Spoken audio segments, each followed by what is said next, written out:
The next two regional sessions will then follow, covering Gender Action Plan and its implementation, followed by a session on the challenges of interaction with diverse audiences. I'm pleased to see so many of you joining from delegations across the NEAR regions. Again, we've said it many times, it's a pity that we're doing this still online, but very much hoping that we can get back to the physical interaction, so to speak, at next year's session, and get more of the networking done, which has been such a valuable aspect of these meetings in the past. Today's regional session, of course, are part and parcel of the wider Focal Point seminar, which is a very important occasion for all focal points on human rights, on democracy, gender equality and civil society to meet and to interact, exchange views and so on.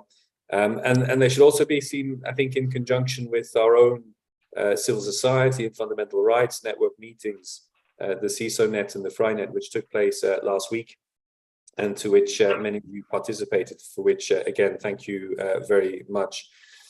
I'm aware that this does not appear in the agenda, but please be informed that Mathieu Bousquet, our acting director, will be taking the floor for some remarks at the end of the day, after the last panel. So please do stay connected for that. Before we start, just some housekeeping rules. As you can probably see, as has been the case for the last couple of sessions yesterday, the session is being recorded, and the recording will then be available for the registered participants on the event platform.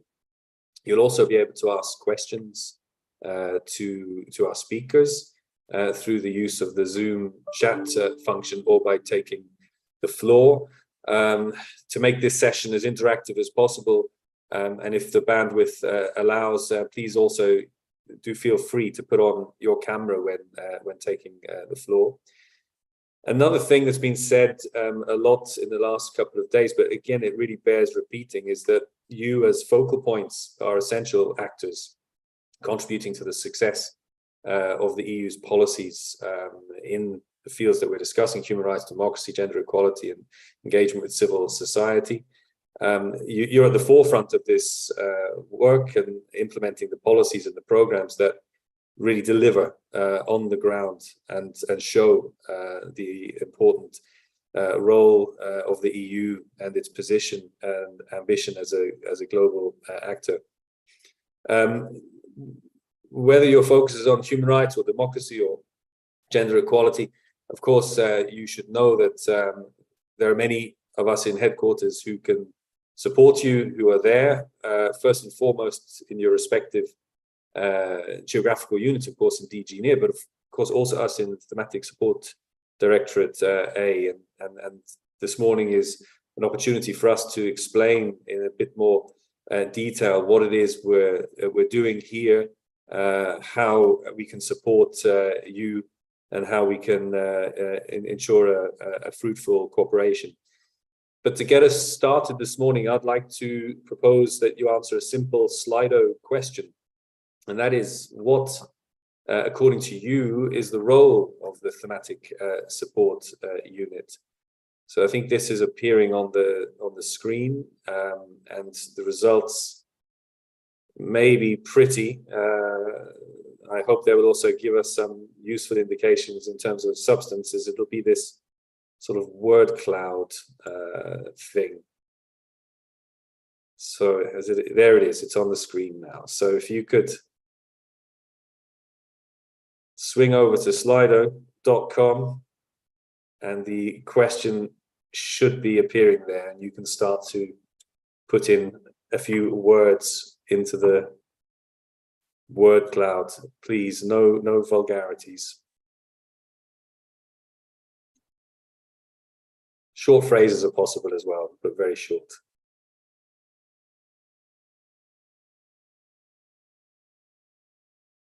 Anyway, as that's happening, let's continue. First, a few words about the reorganization. You know that the DG was reorganized back in September 2021. It had several objectives. it allowed for a rationalization of the organigram and a strengthening of the DG's capacity to handle complex and new processes, and especially financing modalities with lending and guarantees, and created a more coherent structure, in particular to implement the economic investment plans, which are now in place for all three of the DG NEAR regions, and which bring together the lion's share of the assistance that's being delivered to our partner countries. It also introduced some changes, streamlining the way we handle enlargement policy with the transfer of enlargement strategy functions to the Western Balkan Directorate. But one of the main novelties, and the one which is most relevant to our discussion this morning, was to transform the former centers of thematic expertise, which came about when DG NEAR was established back in the day, into two new thematic support units. So the former COTEs, as we used to call them, are now called thematic support teams, and are located in the two units in the reorganized Directorate A, which is of course also focusing on coordination of policy and financial instruments, communication, and relations with IFIs and EFSD plus. Now, the two units are Unit A3, thematic support on very much the economic side, the economy that works for people, green, digital, and connected, led by Mathieu Bousquet, who's also our acting director, and my unit on thematic support, rule of law, governance, and security. And as you can see on the screen, we'll be putting up a little bit a very old picture of some people on there, but we can assure you that the content is actually up to date. As you can see, my unit is composed of 4 teams. We have the Rule of Law Democracy team, headed by Giulio Veneri, Security and Peace team, headed by Sabine Swanepoel, Public Administration team, headed by Florian Hauser, and the Human Rights and Civil Society team, headed by Chloe Lawrence Dinsdale. Now, before I sort of zoom in a little bit, in particular on the work of Chloe's team, which is most relevant for most of you, broadly speaking, I mean, the idea was very much that these thematic teams would be a focal point for providing policy design, development, and advice, providing advice on the identification, formulation, and implementation of programming of bilateral, regional, and thematic financial assistance. And I'll come back to this, but very much also being a focal point for best practice. Being an entry point in the DG for all areas of its competence, and this includes for thematic programs. We'll come to that in a moment when it comes specifically to human rights and democracy and on civil society, but also as an entry point for the other program on peace, stability, and conflict prevention. And this means that we are in very close coordination with INTPA, with FPI, and with the External Action Service. It was also about representing the DG externally, and this takes many forms, whether it's in council working groups. Again, I'll come to that in a moment when it comes to the Human Rights and Civil Society team. Numerous inter-service groups and meetings and events, inter-service consultations on areas falling under thematic responsibility, inter-service groups, thematic briefings, meetings with external stakeholders, and so on. Also, looking at information dissemination, leading networks. Again, I'll elaborate a little bit more on this, and this is an area where I think in particular we'd be very appreciative of input and ideas for how we can better support you in this field. Also, the thematic units would be responsible for coordination of relations with key stakeholders. For us, whether this is Council of Europe, OSCE, Europol, NATO, UNODC, UNICEF, and so on, we have quite a few stakeholders that we have to interact with now as thematic unit. And then taking the role of chapter desk in the accession negotiations in a number of chapters. And again, I'll come to this shortly. Now, zooming in a bit on the human rights and civil society team led by Chloe, we have only 4 people in this team, which of course means that delivering on all of these issues that I've mentioned is a challenge. Unfortunately, overall, the reorganization was a resource neutral exercise. And in fact, since the reorganization, there has been a loss of some resources for the DG as a whole. But that is a discussion that is ongoing right now in view of the developments of the last 3 months. The Who Does What is available to all of you on the intranet, so you can certainly reach out to the colleagues in charge of the particular portfolio directly, and we'd really encourage you to do that. I mean, get on the phone, send an email, don't be shy. I mean, establish that contact where it's not already established, and take forward those contacts, because that's very much what we're there for. Now, in Chloe's team, in a nutshell, we have Dominica Scubida, who mainly is the contact point on the thematic program, Human Rights and Democracy, but also covering certain human rights issues, for example, the freedom of religion and belief. We have Etienne Couche on the thematic program Civil Society, also, of course, looking at the civil society policy approach more generally, plus certain human rights issues, for example, on rights of persons with disabilities. So, of course, he was very involved in the CISO, the FRINET meeting last week, where we zoomed in very much on the rights of persons with disabilities, again, where many of you were involved. And we have Olga Martin, who unfortunately will be leaving the team shortly. It will be a big loss to the team, and we're in the process right now of recruiting her replacement. You'll, of course, all know that Olga was responsible for coordination of gender equality issues, including the implementation and reporting on the Gender Action Plan 3, which included working with many of you on the country level implementation plans, for which, again, thank you very much for that cooperation. The next session, as I mentioned, that the opening will be dedicated to this topic. She's also been covering certain human rights issues, which we've tried to do this in the team to spread the key issues around, because there is a lot going on, as I'll come to in a moment. She was covering, for example, LGBTI issues as well. You will also see on the slide that the team includes a number of other functions. Chloe is also DG NEAR's equality coordinator, which is an important function. This comes from the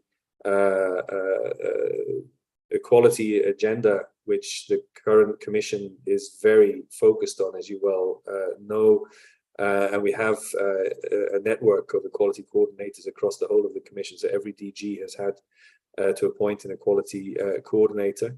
And so Chloe is an integral part of that network for our DG. And she's also coordinating relations with the Council of Europe, which again is one of our most important strategic partners generally, but also specifically in the fields that we're discussing these days for focal points, and is representing the Commission in the Council Working Group on relations with Council of Europe and OSCE.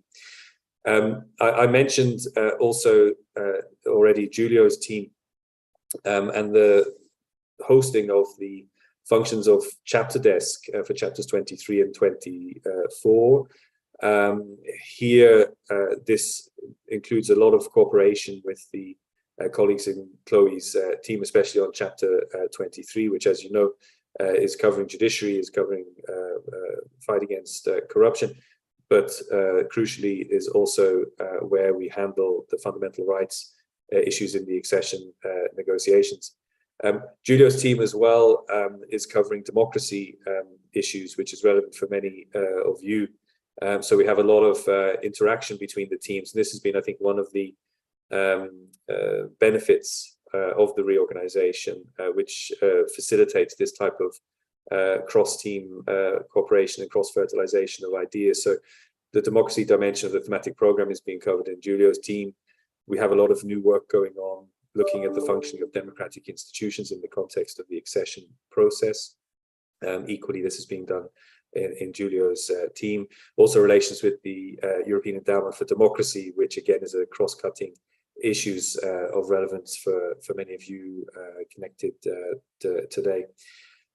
So it means that the teams are able to work in a more, let's say, coherent way. Also being able to provide support to the geographical directorates, let's say, in a more equitable manner, and also finding synergies and joint approaches. I mean, another couple of examples, the rule of law democracy team working very much now also with the public administration reform team to look at issues of anti-corruption, in particular corruption in the field of public procurement, which is where many of the risks derive. Similarly, we have the security and peace team working with Chloe's team on a recently launched EAS initiative to prepare an EU human rights due diligence policy that would be applied also, or particularly in security sector interventions. The regrouping has also, I think, helped enhance the visibility of thematic support teams for the outside world. We hope it's facilitating your work in terms of being able to find more readily the colleagues who are responsible for the particular areas that you're interested in.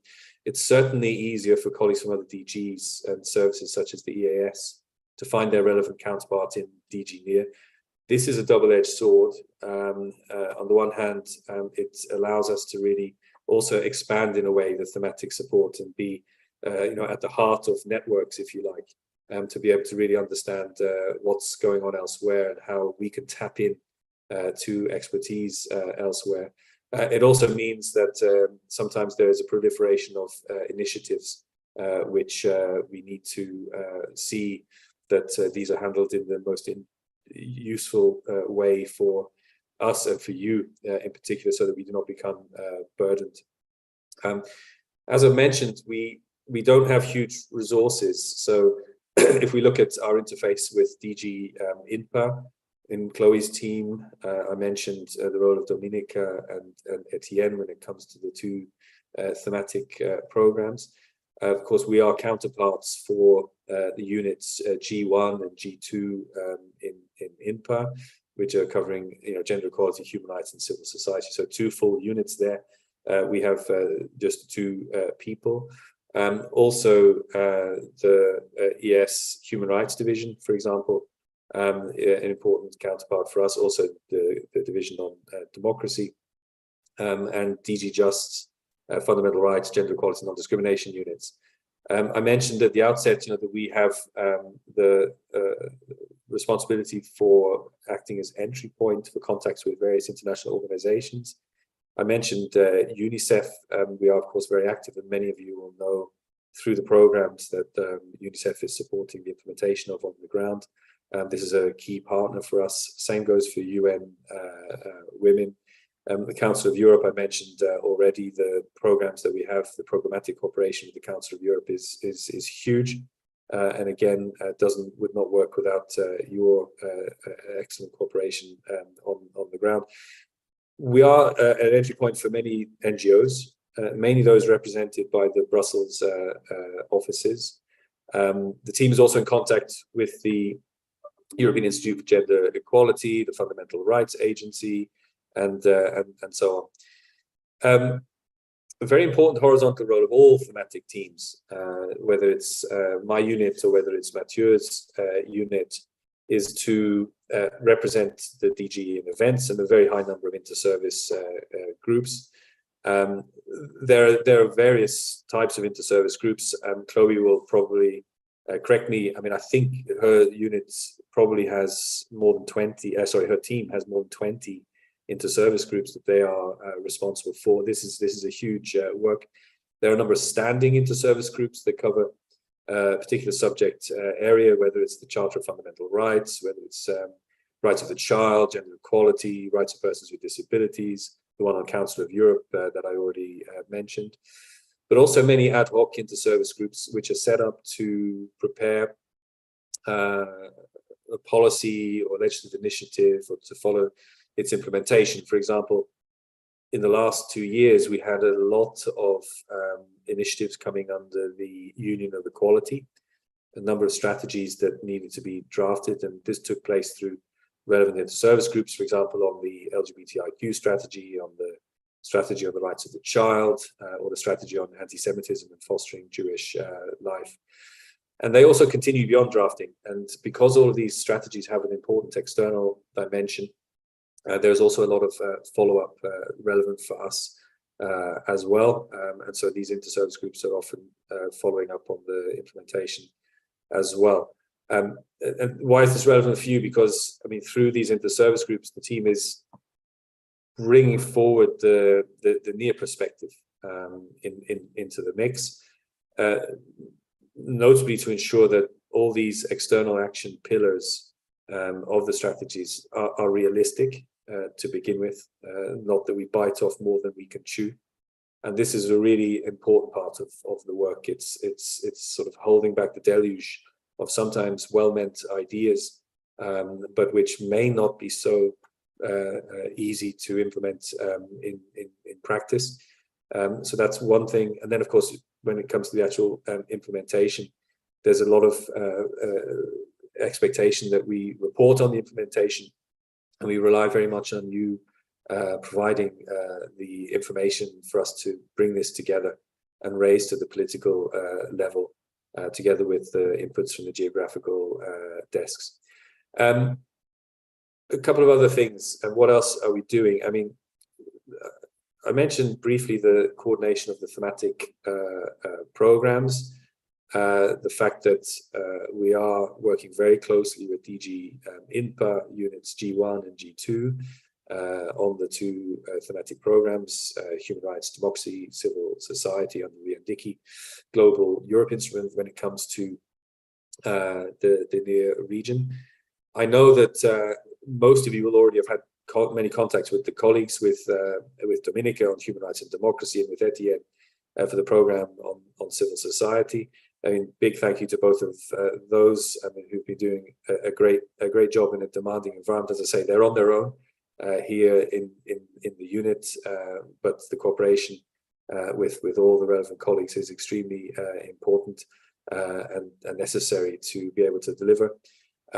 One thing which is not within their remit is to provide answers on financial or contractual procedures. That's very much within the remit of the contracts and finance colleagues, firstly, and possibly additional procedural questions linked to the program could be raised with INPA, as those are global programs and NEAR is not supposed to intervene in their management.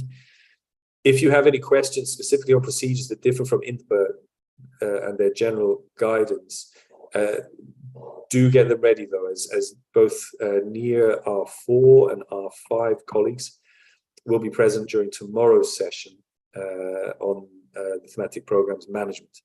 So it's set up as a Q&A session specifically on the thematic programs management. So I think that's taking place from 1 o'clock to 2:30 tomorrow Brussels time. So that will be an important occasion, I'm sure, for many of you to get certain specific questions answered. The team has also been leading the process related to the preparation of the multi-annual indicative program, which is the result of numerous, sometimes it feels like unending consultations and negotiations with INPA and EAS, as well as the preparation of the multi-annual action program. The team, for example, was instrumental. I mean, this has probably gone very much unseen out in the field, but in ensuring that near regions receive their, let's say, fair share of the funding. The corresponding country allocations also took account then of the demands of delegations as well as the political priorities at the time. And also that you can benefit appropriately from support of the INPA managed technical assistance facilities. Guidance notes for the implementation of the programs were adopted for both programs, and the team was also very much involved in this, also helping to organize info sessions at the beginning of the year. Further guidance will be coming on various matters. I think this has already been flagged yesterday in various fields. Last week, you heard that there will be guidance coming, for example, on how to better take into account the rights of persons with disabilities in the programming. And in all of these areas, of course, the interaction with the colleagues is very important, and we're there to listen to you and to hear questions that you might have.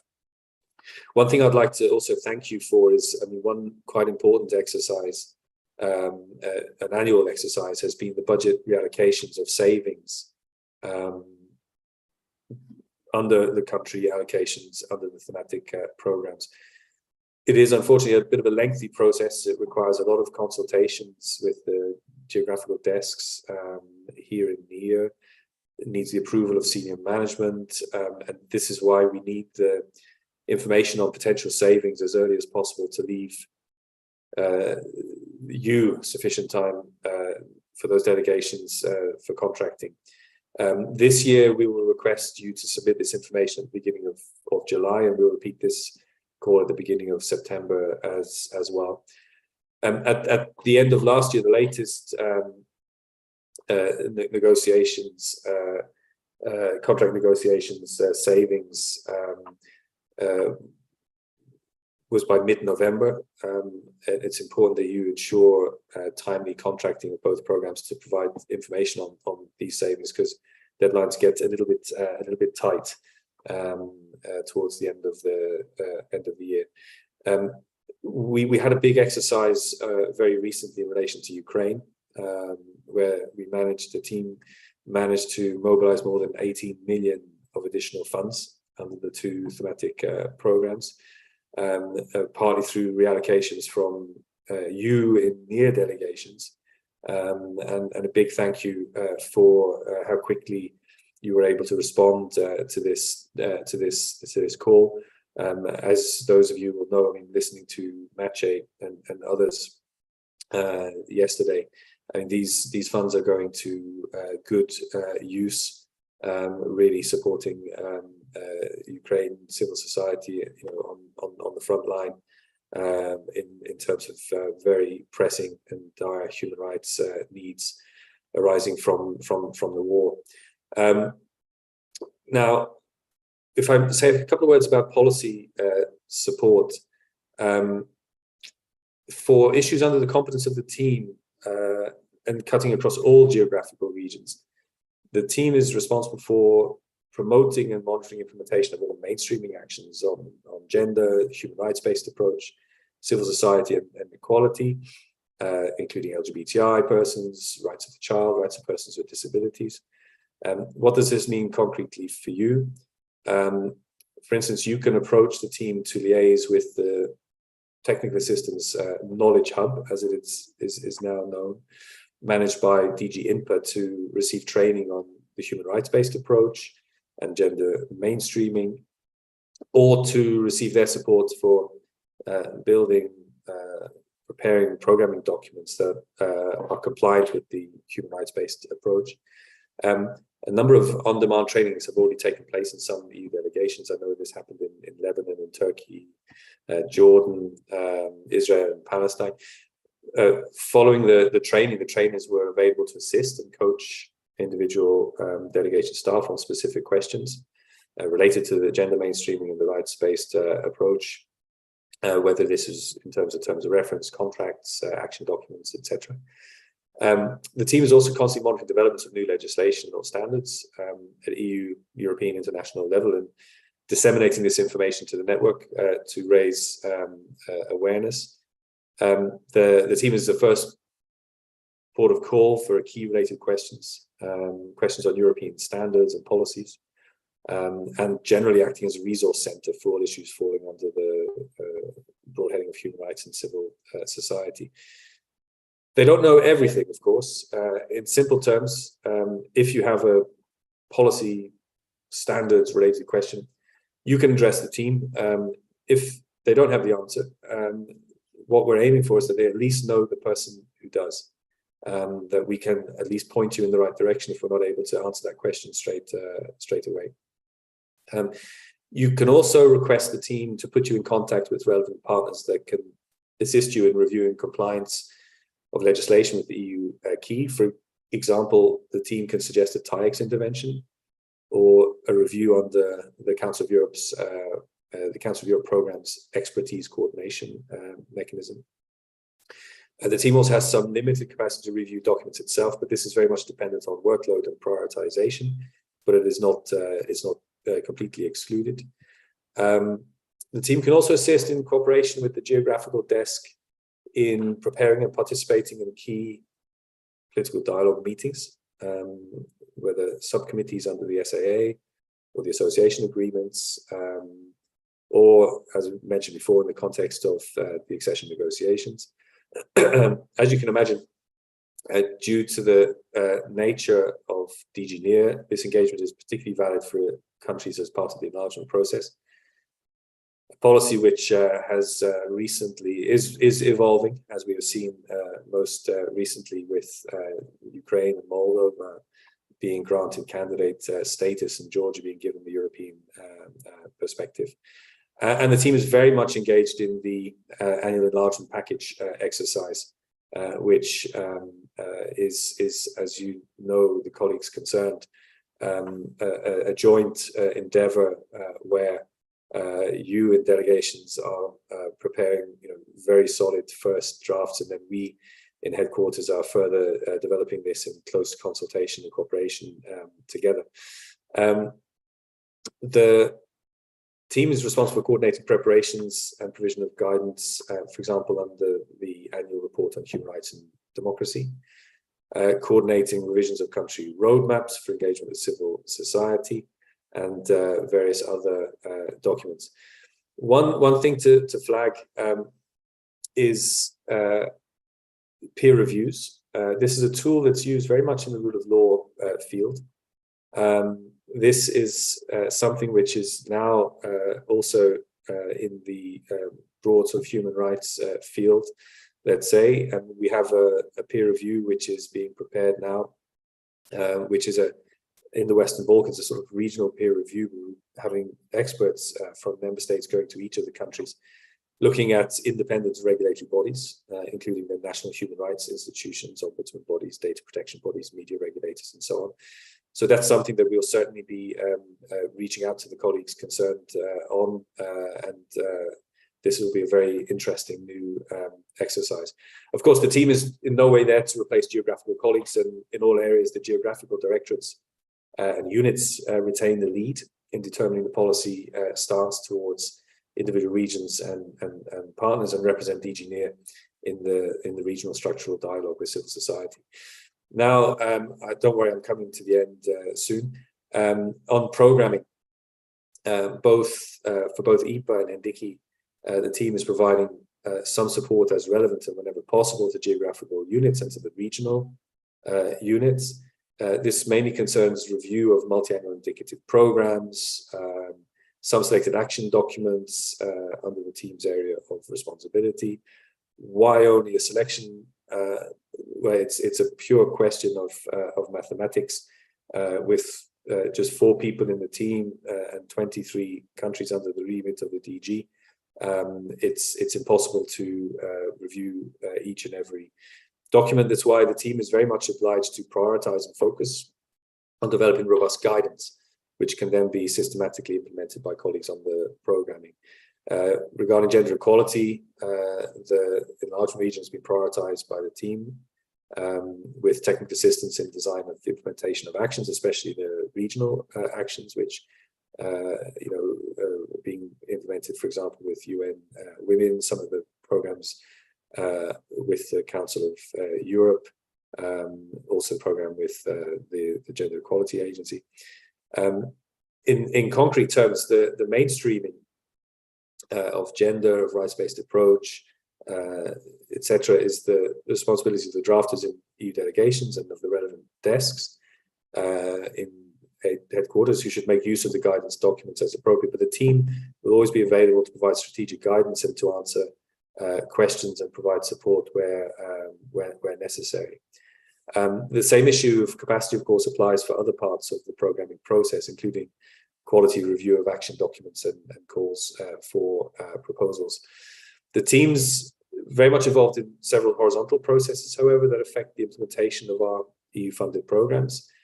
The team is, for instance, providing comments for the preparation of the new EPA monitoring and evaluation framework, is looking at the risk management framework as well, where this relates to human rights. How can they do this, you might well wonder, when they don't work in the countries and given the resource constraints? Well, I mean, this is one of the added values, I think, and one of the objectives of the reorganization. Also of the other thematic teams is looking at countries and regions in a more horizontal manner and comparing one to another, helping to avoid the risk that similar situations in two countries are portrayed in a vastly different manner.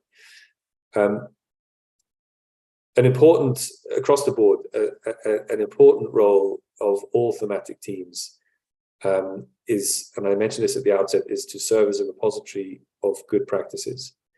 And that's why we are in all of these network meetings with you, really emphasizing, our wish to see that good practices are shared. We want to be able to showcase good practice. We want to do this through the CISO net, through the FryNet, through the other networks that we have, to acknowledge the excellent work, but also really help the other colleagues across the near regions and even wider, to serve as inspiration for others where countries are facing similar problems. So we really need your support to identify good examples of projects that can be reported on, also when it comes to implementation of strategies and thematic programs. Now, I mentioned the networking. I mean, this is one of the key ways, in fact, also to share these good practices. You know about the CISO net, the FryNet. We're also responsible for other networks. We have the JINet, the PartNet. The colleagues in the Unit A3 also have their EconNet, GreenNet. So networks are important. It's one occasion to discuss and exchange views. We hope also physically meet each other, network, and so on. We're also looking at seeing how we can further develop these networks and make them as useful as possible for all of you. Same applies for the sort of brown bag events, which we've been organizing a number of. And again, please do give us your feedback and suggestions on these. We're also trying to increase the way we disseminate information. Those who've been around a while will remember, well, we've been doing these up until several months ago, but over the past, I'd say 4 years or so, we've produced, or the previous COTE and now thematic unit produced many fact sheets focusing on key areas of interest to colleagues. I think some of the first ones were on the rights-based approach. We also had some on the national human rights institutions, which is quite interesting. Also a view of the peer review, which will be coming up, on gender identity, on conflict of interest, on women, peace and security. So lots of interesting topics. Again, this is something where we're always interested in your feedback, whether you find these useful or not, whether you think they could be done in a different way, if there's certain topics that you find could be further developed. Again, there are capacity questions, but if there's a lot of interest and a lot of demand for certain topics to be further developed and further advice to be provided, we can look at that. We're producing a newsletter for the units as a whole, which we are sending out more or less every 2 to 3 weeks to all management here at headquarters and also to delegations.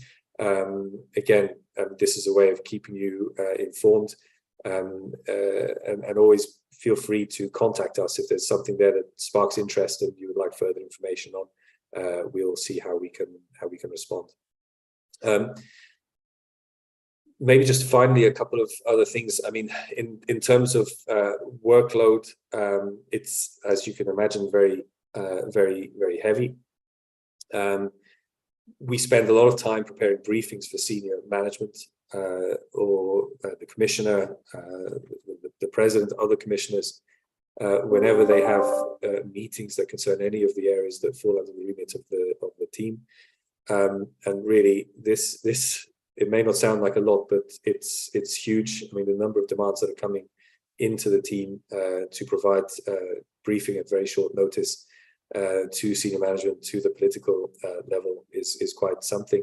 And so I just thank you for the inputs that you are providing also in this context. I know sometimes the colleagues have to reach out to request some urgent inputs to help with the preparation of these briefings, and so there your cooperation is extremely valuable. So what more can we do for you? I mean, I've explained at great length. I hope we will have some time for some questions, some reactions, but of course this is not the end of the story. This is really just the beginning. So we have a question on the Slido. How do you perceive the interaction between headquarters and EU delegations on issues of human rights, gender equality, and civil society? So I think that's appearing on the screen.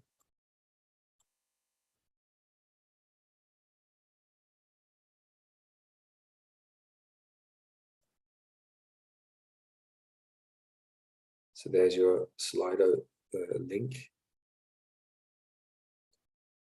Chloe, you're muted.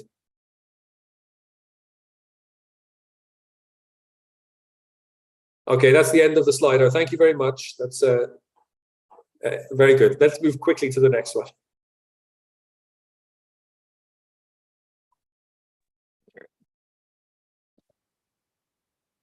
Chloe, unfortunately, we cannot hear you.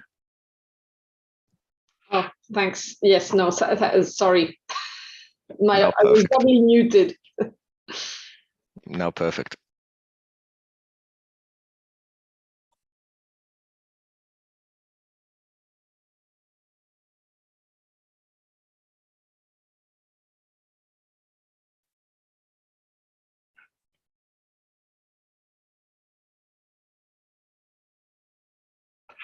Okay, we'll let that to continue to run.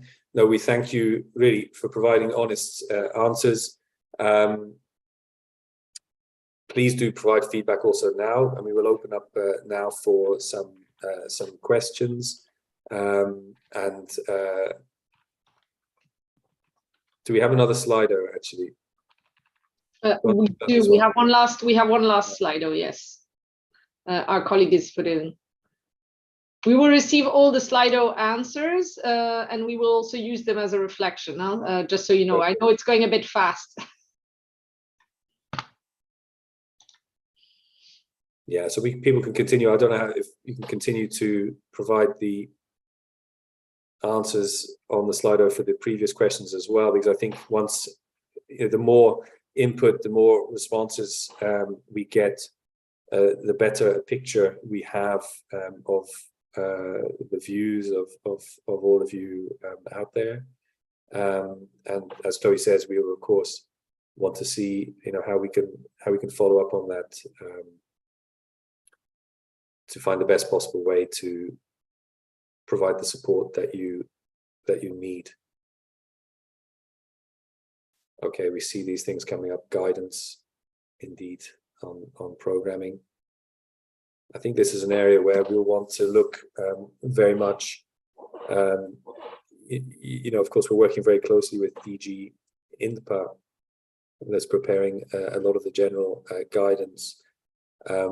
But I think it'll be important to see, the degree to which this is fit for purpose for DG NEAR countries and the DG NEAR context. Of course, we work with INPA on the development of the general general guidance, again with limited resources, and try to feed that into that process. But I think it will also be useful to see the extent to which we can also tailor this to your needs. And there, I think it's worth having a discussion. Okay, what else we got coming on here? More practical exchange. Yeah, more exchanges. Sharing experience. Best practices, exactly, training. Very good. Then we'll take all of that. I think this is all very useful. So please look, I mean, finally, thank you once more for the cooperation. We hope that we'll be able to provide the sort of support that you need. The colleagues are always open for interaction, for exchanges of views. Hopefully, when colleagues are coming to Brussels, to see the geographical teams, or for whatever reason, I mean, please also, keep us in mind. You're always welcome to have a meeting with us. We will certainly be very interested to hear from you about the situation on the ground.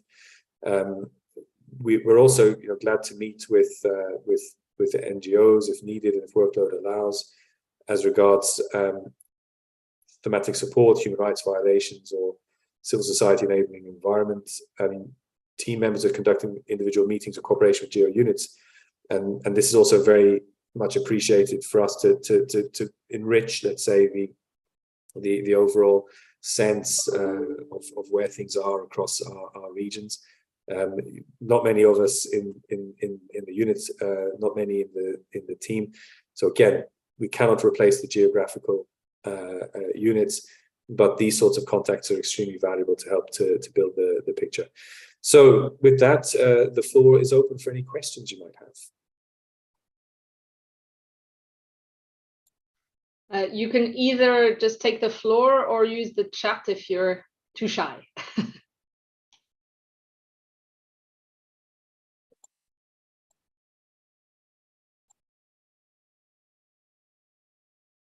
So happy to take any general questions, or even, we haven't got a huge amount of time, but Chloe and the team are there, so. I think you were so exhaustive, Alan, that Exhaustive, yeah, that's a euphemism. I was very exhaustive. Thank you for that very exhaustive presentation.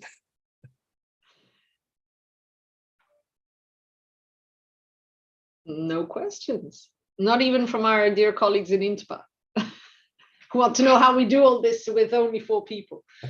The colleagues from INTPA, but this is the cooperation with INTPA is very good, I have to say, and this is something which has been, since the reorganization, I think a very useful part of the reorganization. I think it's allowed us to focus much more than was the case before, the more targeted cooperation with the colleagues at INPA, also at our level when it comes to the thematic issues, which I think has been excellent. At least that's what we think. Maybe they beg to differ, Alan.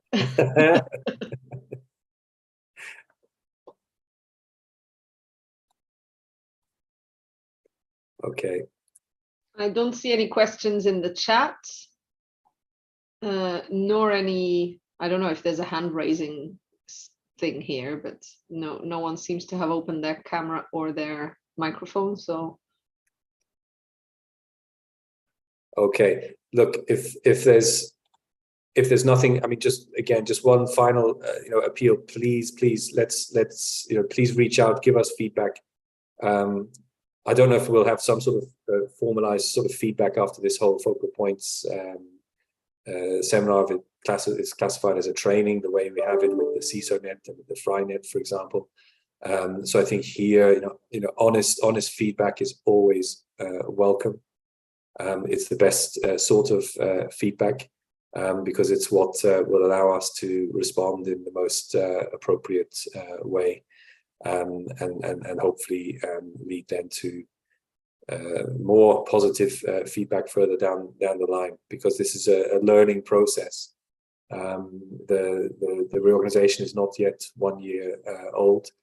It's also been beset a little bit by crisis situation in the most recent period, but it's something that is on solid ground, and will only work with this corporation. So please, the more feedback we get, the more interaction we have, the better all around.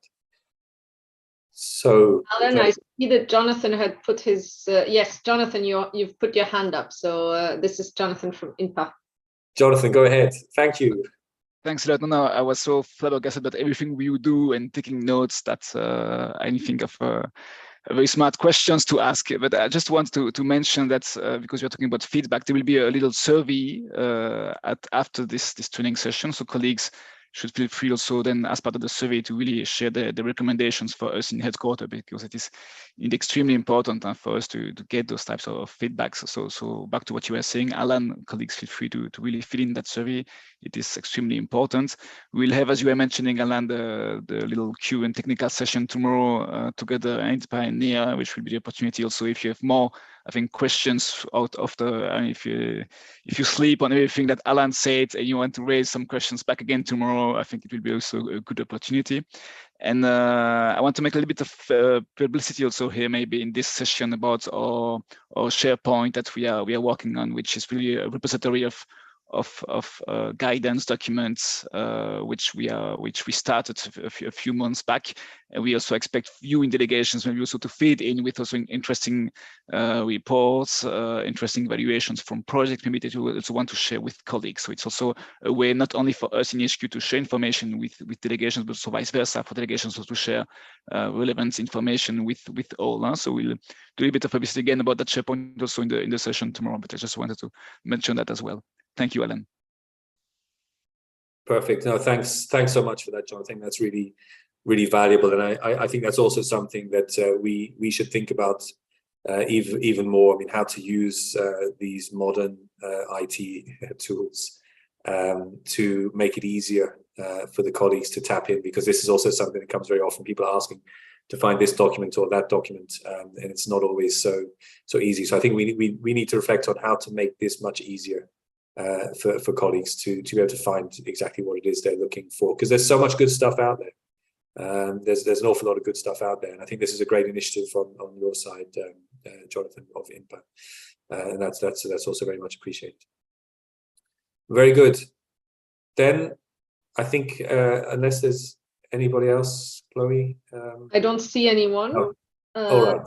I don't see any questions in the chat either. I think we covered all the ground. So we have 2 minutes, and then the next session will start. Fine, then we let people go quickly for a comfort break. Yeah, great. Look, thank you very much, everybody. I hope that this has been useful, and we will undoubtedly continue the dialogue going forward. Enjoy the rest of the near specific sessions, and then of course the remainder of the sessions tomorrow as well. Thanks so much. And Chloe and team, thank you also very much. Thank you.